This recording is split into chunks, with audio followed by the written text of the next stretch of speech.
Everybody's buying houses, Danielle, because they think prices are going up. So when the Fed gets up there and says, we're going to do QE, the uneducated, the unwashed, the filthy, the people who don't watch YouTube say, oh, that means there's going to be inflation. QE, quantitative easing, means they're printing money. But they're not printing money, they're printing bank reserves, and you cannot spend a bank reserve. All it is a ledger entry between, like, I owe you, Danielle, $10, and you say, I owe you $10, but no, there's no money there. It goes to the monetary system, the banking system. There's a thing called the shadow banking system. And the shadow banking system is like 100 times bigger than the Fed. And what all three guys, Lacey Hahn, Jim Rickards, and Jeff Snyder, are saying, the shadow banking system is crashing. So the Fed is out there saying, oh, we're issuing forward guidance saying, we'll print QE or whatever they do. So everybody thinks price is going up. But the reality of the three guys are saying, we're going into a depression. It's crashing. Because the biggest money system is a shadow banking system. We cannot see it. It's crashing as we speak. The biggest monetary system is the shadow banking system, and it's going broke. The shelves are empty. It's because the Fed or Yellen has been paying people to stay at home. So the truck drivers aren't driving, and they're not unloading the trucks. The shelves are empty, and everybody goes, oh my God, there's a shortage. I think it's all manufactured.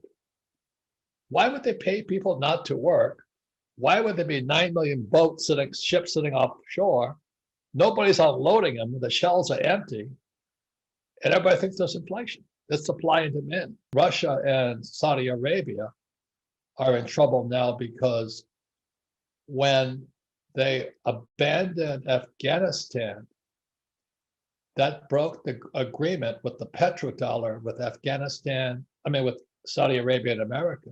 See, America promised Saudi Arabia we'd protect them. But when they dumped Afghanistan, the Saudis said, oh my God, we can't trust America.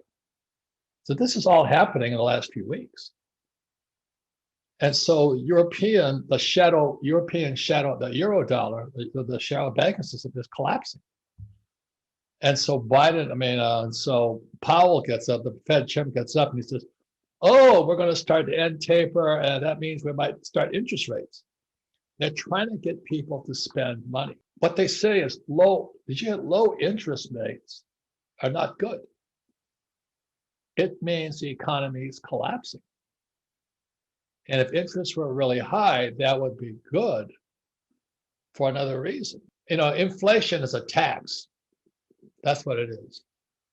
And the trouble is, there really isn't inflation, it's really deflation. And the trouble is, what's deflating is a shadow banking system. And the Fed doesn't have the power to stop it. So that's why the odds are going into a depression. But also when they dumped all the weapons in Afghanistan, it pissed off the Saudis and Israel. They don't trust America today. So that's crushing the economy of Europe. That's a good thing about YouTube too. Somebody says it's going this way, some people say it's going that way.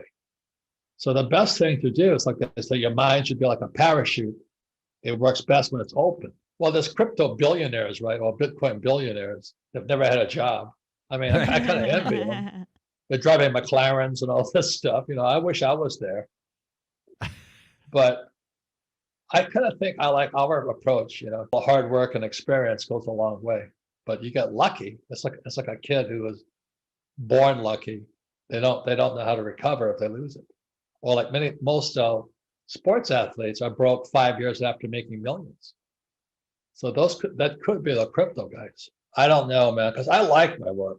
You and I don't have to work. I love work, and I love study.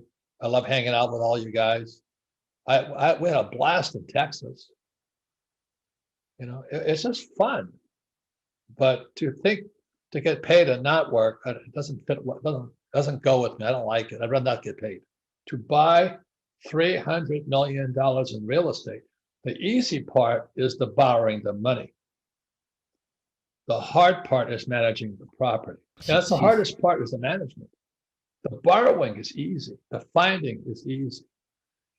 So I'll just tell the story when Kim and I were, doing our best to get up to have enough real estate, millions of dollars of real estate. So we don't have to pay taxes.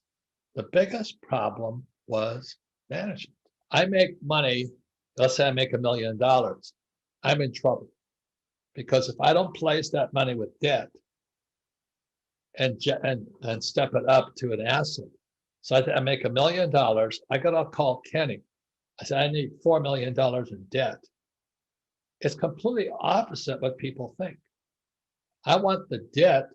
So Kenny's going to take the 4 million, marry it to my 1 million, and the asset becomes 5 million. And when you have a $5 million asset, then you can depreciate it, appreciate it, and amortize it. Those are accounting terms. That's why I pay no taxes. But we're trying, Kenny and I are up on stage doing our best to explain to people, Kenny and I are partners, not because I'm in real estate, but because Kenny can borrow money and he can manage the property. And if you can't do that, move to Puerto Rico. America was founded in 1773 as a tax-free nation. America is really a tax-free nation. That's how it was formed. And it's just gone downhill since then. I just thought it was so interesting that when I said the Fed does not print money, the Fed prints bank reserves. Now, why is that so important? Because what that means is the banks need Kenny to come into the bank with a project, with an asset, like the project in Austin, Texas. And they go, oh, thank you, Kenny, thank you. Because what the average guy doesn't realize is the bank needs, when the Fed gives them those bank reserves, they've got to lend it out. They cannot hold on to the bank reserves. So Kenny walks in, I got a $50 million project, and they say, thank you, Jesus, he showed up. They're going to lend Kenny this money, but it's only until Kenny comes in to borrow the money does money exist. I just want to say to people, to borrow 300 million, you've got to be absolutely spot on with the management. And as you know, management is a key for real estate, for businesses, for the government, everything. And if a person cannot manage, we're screwed. So as long as we have our management skills in, we'll do well. Like I don't really care.